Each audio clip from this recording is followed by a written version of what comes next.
शिव पुराण महात्म्य दूसरा अध्याय। श्री सूत जी बोले, सौनक सुनो, मैं तुम्हारे सामने एक अन्य गोपनीय कथा का वर्णन करूंगा, क्योंकि तुम शिव भक्तों में अग्रणीय व देवताओं में से श्रेष्ठ हो।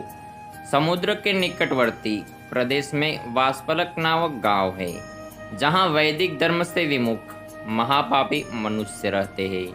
वे सभी दुष्ट है एवं उनका मन दूषित विषय भोगों से ही लग रहता है। वे देवताओं एवं भाग्य पर विश्वास नहीं करते। वे सभी कुटिल वृत्ति वाले हैं, किसानी करते हैं और विभिन्न प्रकार के अस्त्र शस्त्र रखते हैं। वे व्यभिचारी हैं। वे इस बात से पूर्णतः अनजान है कि ज्ञान, वैराग्य तथा सधर्म ही मनुष्य के लिए परम पुरुषार्थ है। वे सभी पशु बुद्धि है। अन्य समुदाय के लोग भी उन्हीं की तरह बुरे विचार रखने वाले धर्म से विमुख है। वे नित्य कुकर्म में लगे रहते हैं एवं सदा विषय भोगों में डूबे रहते हैं। वहाँ की स्त्रियां भी बुरे स्वभाव की स्वेच्छाचारिणी, पाप में डूबी, कुटिल सोच वाली और व्यभिचारिणी है। वे सभी तदह व्यवहार तथा सदाचार से समर्थ शून्य है। वहाँ सिर्फ दुष्टों का निवास है। वासकल नामक एक गांव में बिंदुक नाम का एक ब्राह्मण रहता है। वह अधर्मी, दुरात्मा एवं महापापी था। उसकी पत्नी बहुत सुंदर थी। उसका नाम चंचुला था। वह सदा उत्तम धर्म का पालन करती थी, परंतु बिंदुक वैश्यागामी था। इस तरह कुकर्म करते हुए बहुत समय व्यतीत हो गया।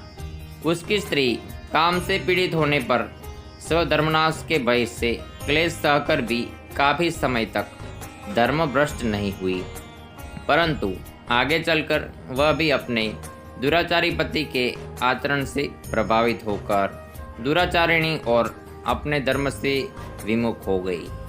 इस तरह दुराचार में डूबे हुए उन पति पत्नी का बहुत सा समय व्यर्थ बीत गया। वैश्यागामी, दूषित बुद्धि वाला वह दुष्ट ब्राह्मण बिंदुक समयानुसार मृत्यु को प्राप्त हो नरक में चला गया।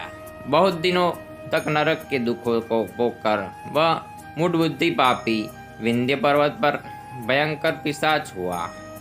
उधर उस दुराचारी बिंदुक के मर जाने पर वह चंचुला नामक स्त्री बहुत समय तक पुत्रों के साथ अपने घर में रहती थी। पति की मृत्यु के बाद वह भी अपने धर्म से गिरकर पर पुरुषों का संग करने लगी। सत्या विपत्ति में भी अपने धर्म का पालन करना नहीं छोड़ती। यही तो तप है। तप कठिन तो होता है, लेकिन इसका फल मीठा होता है।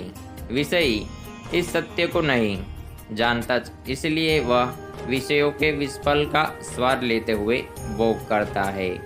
एक दिन दैवयोग से किसी पुण्य पर्व के आने पर वह अपने भाई बंधुओं के साथ गोकर्ण क्षेत्र में गई। उसने तीर्थ के जल में स्नान किया एवं बंधुजनों के साथ यत्र तत्र घूमने लगी। घूमते घूमते वह एक देव मंदिर में गई। वहां उसने एक ब्राह्मण के मुख से भगवान शिव की परम पवित्र एवं मंगलकारी कथा सुनी। कथावाचक ब्राह्मण कह रहे थे कि जो स्त्रियां व्यभिचार करती है, वे मरने के बाद जब यमलोक जाती है, तब यमराज के दूत उन्हें तरह तरह से यंत्रणा देते हैं। वे उसके कामांगों को तप्त लोह डंडों से दागते हैं। तप्त लोह के पुरुष से उसका संसर्ग कराते हैं। यह सारे दंड इतनी वेदना देने वाले होते हैं कि जीव पुकार पुकार कर कहता है कि अब वह ऐसा नहीं करेगा, लेकिन यमदूत उसे छोड़ते नहीं। कर्मों का फल तो सभी को भोगना पड़ता है।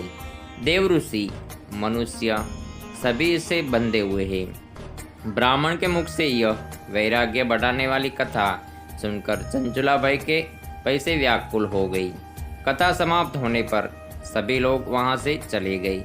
तब कथा बाँचने वाले ब्राह्मण देवता से चंचुला ने कहा, हे ब्राह्मण, धर्म को न जानने के कारण मेरे द्वारा बहुत बड़ा दुराचार हुआ है। स्वामी, मेरे ऊपर कृपा कर मेरा उद्धार कीजिए। आपके प्रवचन को सुनकर मुझे इस संसार से वैराग्य हो गया है। मुझे मूढ़ चित्त वाली पापिनी को धिक्कार है। मैं निंदा के योग्य हूँ। मैं बुरे विषयों में फंसकर अपने धर्म से विमुख हो गई थी। कौन मुझ जैसी कुमार्ग में मन लगाने वाली पापिनी का साथ देगा? जब यमदूत मेरे गले में फंदा डालकर मुझे बांधकर ले जाएंगे और नरक में मेरे शरीर के टुकड़े करेंगे, तब मैं कैसे उन महायातनाओं को सहन कर पाऊंगी? मैं सब प्रकार से नष्ट हो गई हूँ, क्योंकि अभी तक मैं हर तरह से पाप में डूबी रही हूँ। हे ब्राह्मण, आप मेरे गुरु हैं, आप ही मेरे माता पिता है। मैं आपकी शरण में आई हूँ। मुझ अबला का अब आप ही उद्धार कीजिए। सूत जी कहते हैं, सौनक, इस प्रकार विलाप करती हुई चंचुला ब्राह्मण देवता के चरणों में गिर पड़ी। तब ब्राह्मण ने उसे कृपापूर्वक उठाया। तो दोस्तों, ये था शिव पुराण महात्म्य का दूसरा अध्याय। अगर वीडियो अच्छी लगी है तो वीडियो को लाइक शेयर करें और चैनल को सब्सक्राइब करना ना भूलें।